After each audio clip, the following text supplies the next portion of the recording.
Assalamualaikum warahmatullahi wabarakatuh. In today's session, I'm going to talk about the role of global halal ecosystem in support of United Nations Sustainable Development Goals. My name is Dr. Norsaidatul Mazelan. I am the Group CEO of Thinkplus Consulting. It is our great honor, and I'd like to thank the organizer for allowing me to speak on this topic today, as I believe this topic is highly relevant and very suitable in relation to the exhibition and also related to the iHalal conference that is being organized by iHalal organization. Yeah. So for me to talk about the role of global halal ecosystem is something very close to my heart, because I am a certified green project manager under GPM Global. Yeah, so my company Thinkplus Consulting provide a lot of sustainable courses, and we drive the sustainability element with respect towards the sustainability impact assessment under the banner of Sustainable Development Goals.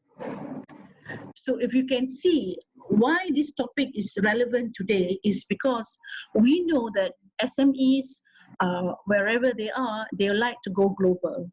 And the topic of halal is related to something that a lot of companies around the world are sorting for, not just good products and good services, but also looking for competent people who can handle the sustainability element also, with respect towards global.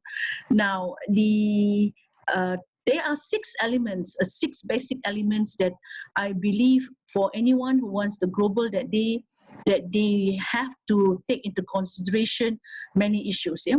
I have highlighted six elements here as areas of interest that anyone who wants to go global need to be knowledgeable, competent, and also able to drive the completing deliverables that of nature more important respect towards halal.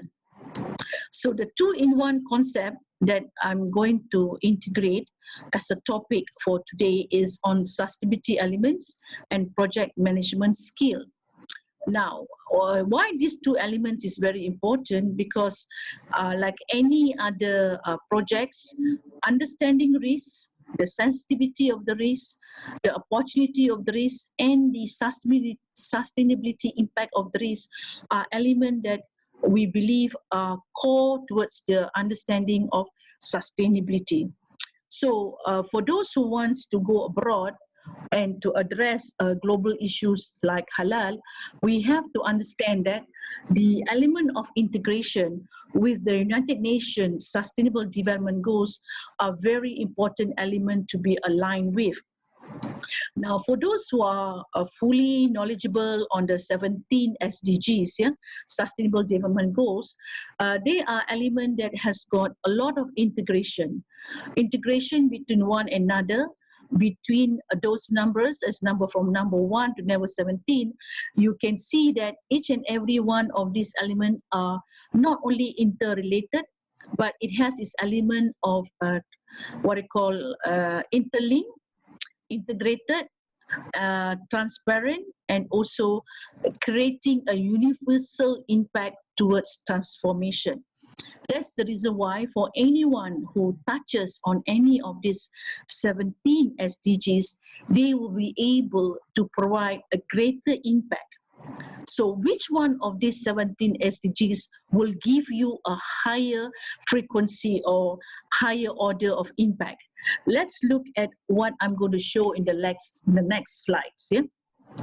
You can see that if anyone were to do any ranking between rank number 1 to rank number 17 in accordance to the SDG, you can see that the rank will depend on the type of SDG that they choose.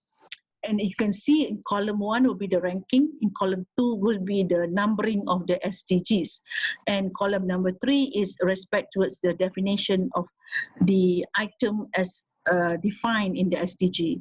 Now, column number 4, which is the number of goals in relation to the sustainability and how they are connected, you can see the number of interactions or integration that SDG has with the others.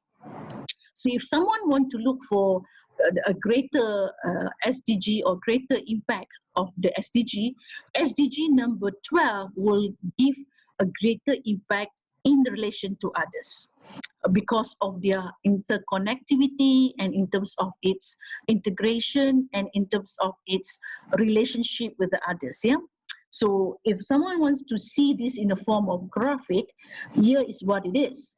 So you can see very well that, you know, each and every one of the SDG can be linked to the other as they are all highly interrelational, and it has a linkages, and the number of linkages that each one have with the other, you can calculate it, and that is where you see the numbers here as SDG number 12 as having the highest interconnectivity respect towards the goals in relation to others.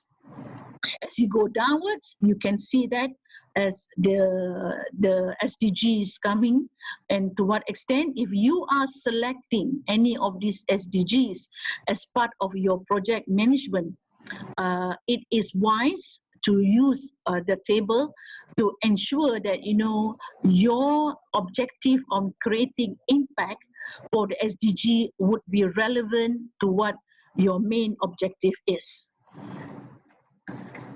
Okay, now let me look at the form of today's discussion. As we know, we are talking about global halal ecosystem. And global halal ecosystem is highly related to the Sharia compliance principles or foundation. Yeah.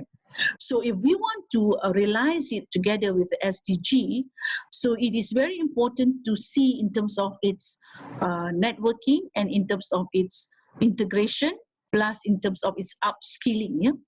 So when you look at Sharia compliance, there are many principles under the Sharia compliance that every industry is connected to, whether it's in the industry of logistics, banking, healthcare, tourism, or in construction. Yeah, whether it is related to technology or related to other development that has got a lot of compliances with the government standard or with the economic activity of the country.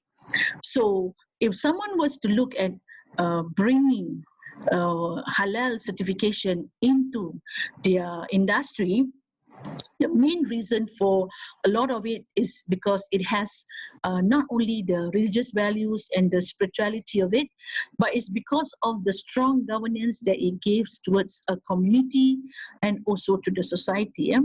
So, for example, like takaful, it has a very strong connotation when it comes to the spirituality element of helping others and in terms of the system to help others. Yeah?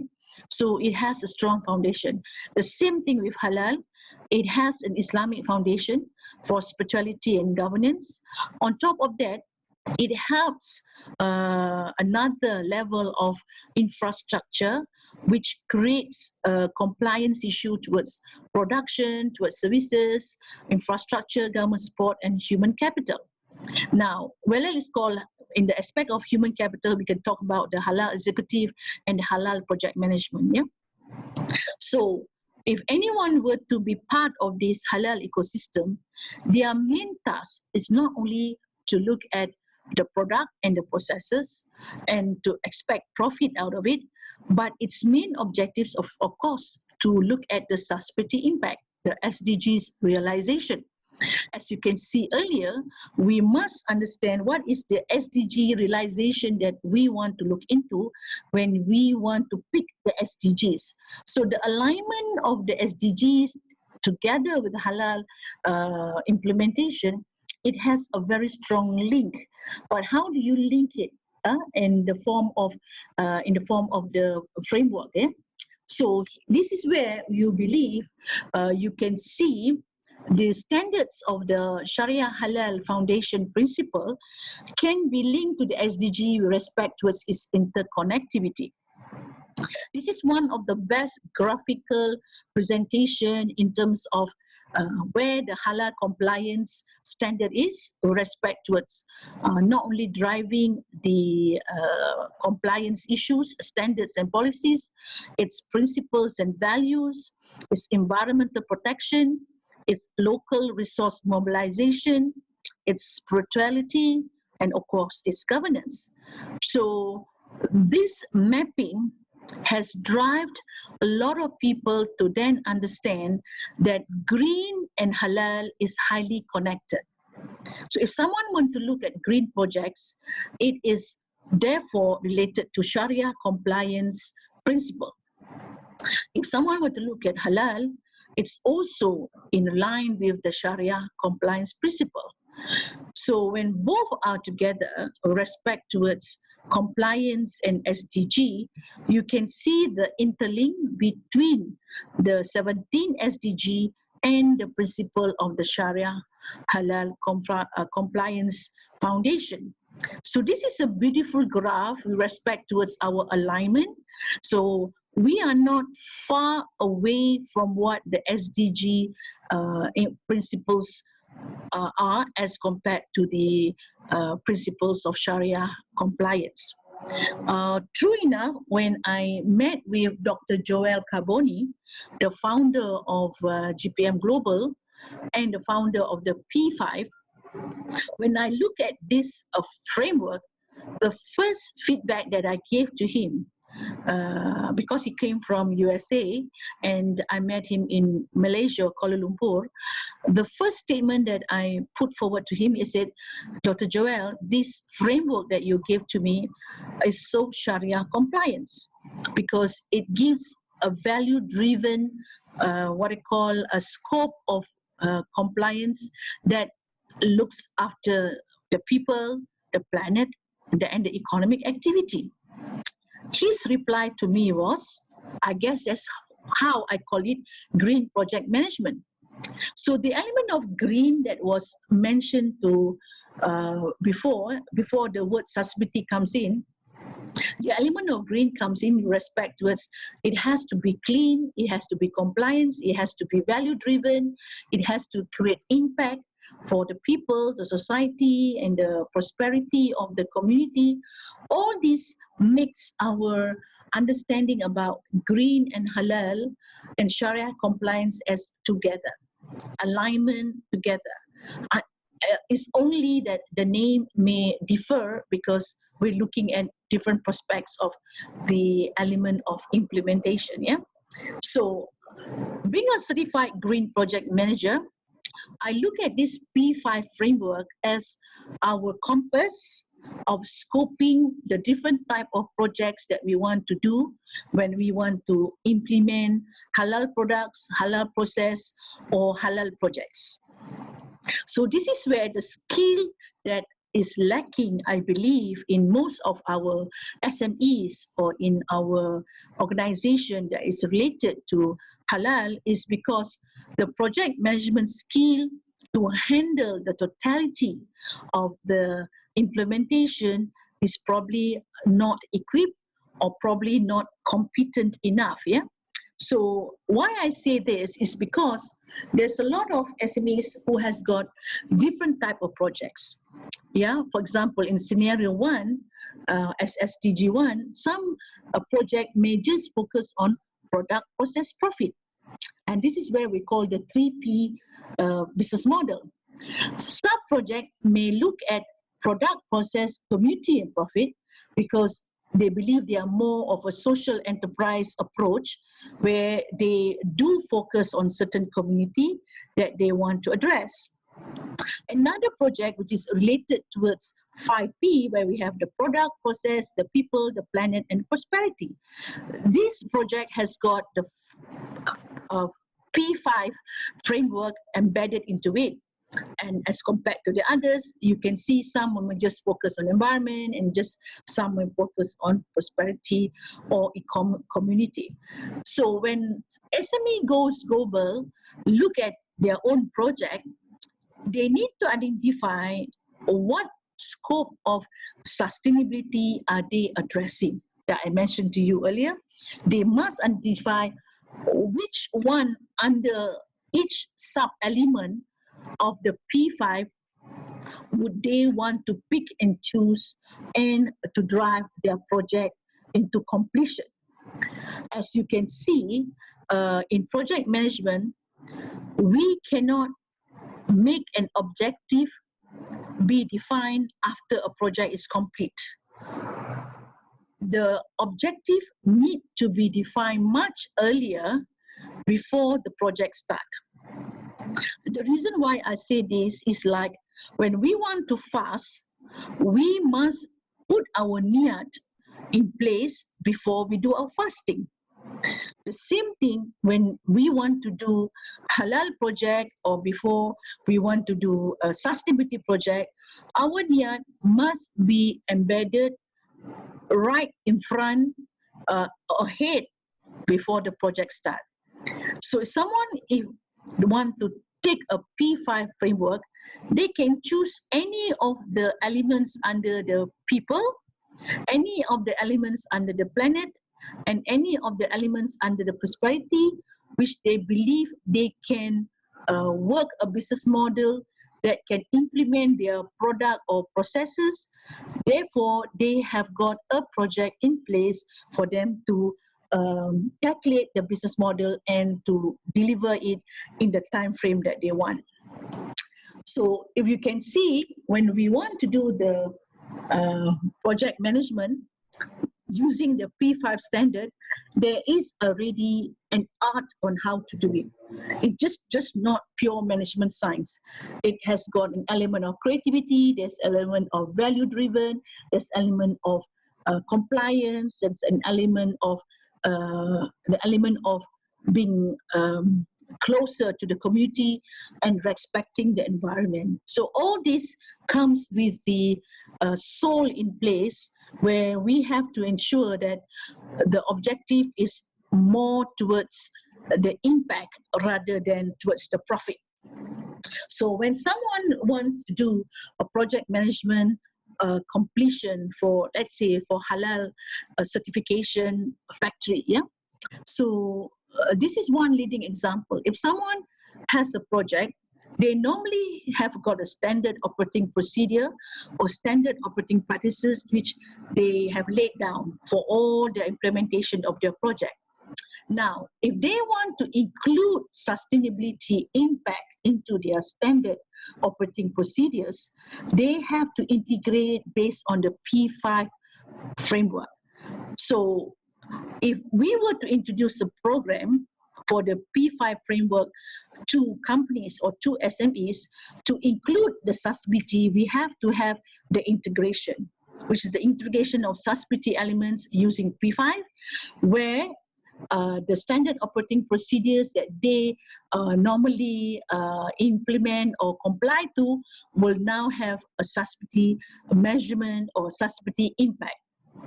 When they do the impact analysis, they will then see the difference about what they had achieved before and what they have achieved now after they've included in the integration. Now, once someone have done that, a sustainability report can be done on the request of the stakeholder or on the request of the project owner or on the request of the customer, because the impact of calculating sustainability is to look at where our yardstick is. If we want to measure carbon dioxide, for example, on carbon emission, if we want to measure regarding our labor practice, if we want to measure regarding our halal certification, all these can be measured once we really scope what we want to achieve with the resources that you have and with the objective of driving change. So if you want to drive change in your implementation, the P5 framework will give the better yardstick or the measurement for you to scope your work and also measure the impact. Now, we have conducted many courses on sustainability project management.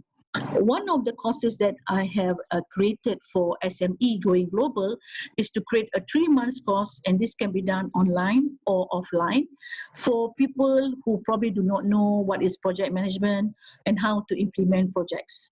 We also guide them on the international trade and overseas business, especially related to the halal certification. We also do a lot of digital content training and presentation skill, because more and more, a lot of people who are looking for international projects, they need to have the art of communicating, plus they need to also deliver the products in the manner where the customer wants it to be delivered. Yeah. So all these courses, of course, it can be a scope into a smaller scale or a smaller number.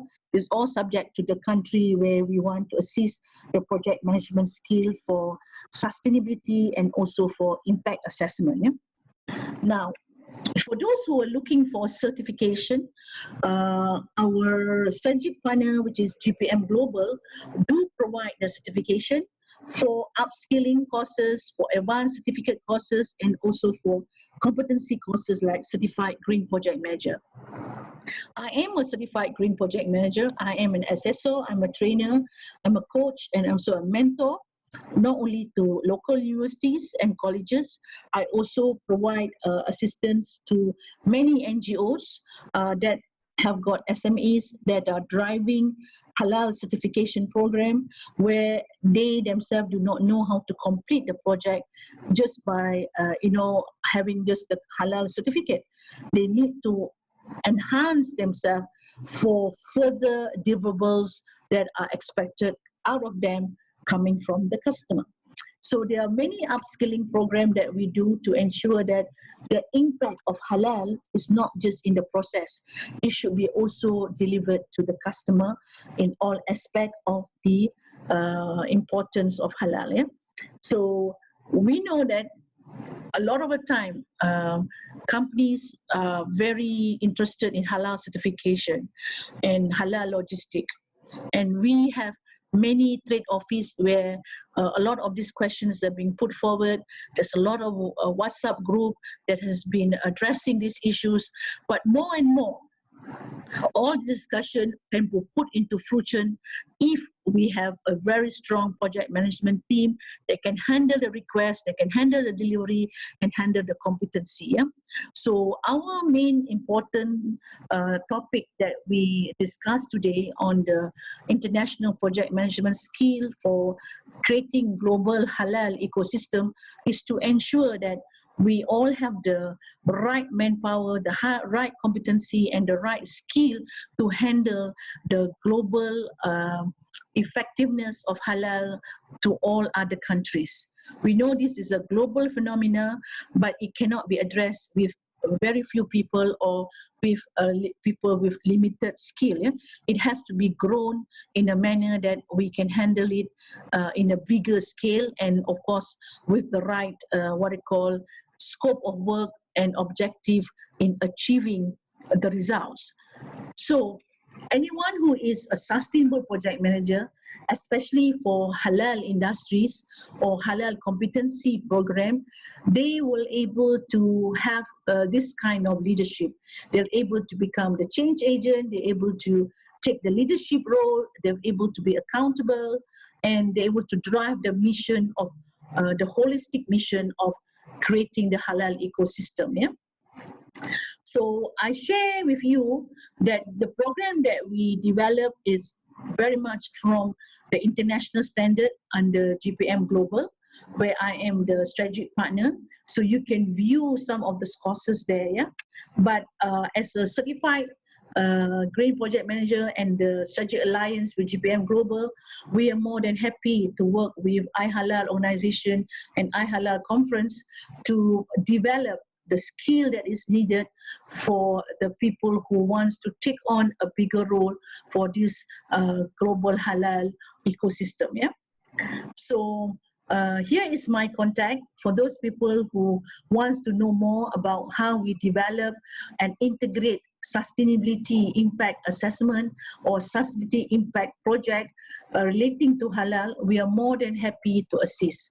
So I hope in today's session we have able to guide you in helping you to understand the integration of sustainability in the halal process, but also ensuring that the project management that is needed to complete the cycle of any businesses is also there.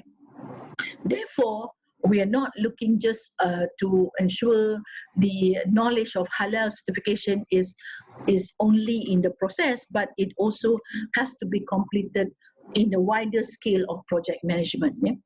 So I hope I have given you the correct perspective about how to go global, not only for SME and organization, and for any individual who wants to take up the role of project management, they have to be competent not only on the compliance issue, but competent also in helping SMEs or any other organization to be a player in the ecosystem. So I thank the organizer for allowing me to speak in today's session, and I hope this session is a fruitful one. And I wish all the best for the participants and the other presenters that have contributed to this conference to give the best of what we can give for making this conference one of the best conference of the year. Yeah? So I hope I can share with you whatever that I have today for the benefit of others, and I hope this can bring us to a greater height and also to a better integration for the global transformation, especially now that we are in facing a lot of matters related to COVID-19. So every country is facing its own lockdown.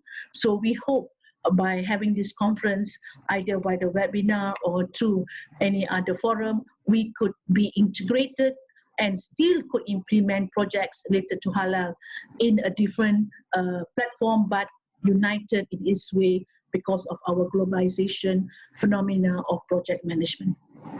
So that, thank you once again, all the best, and if you have any question, you can always reach out to me in a manner either through the organization or through the contact details that I've given to you on the slides.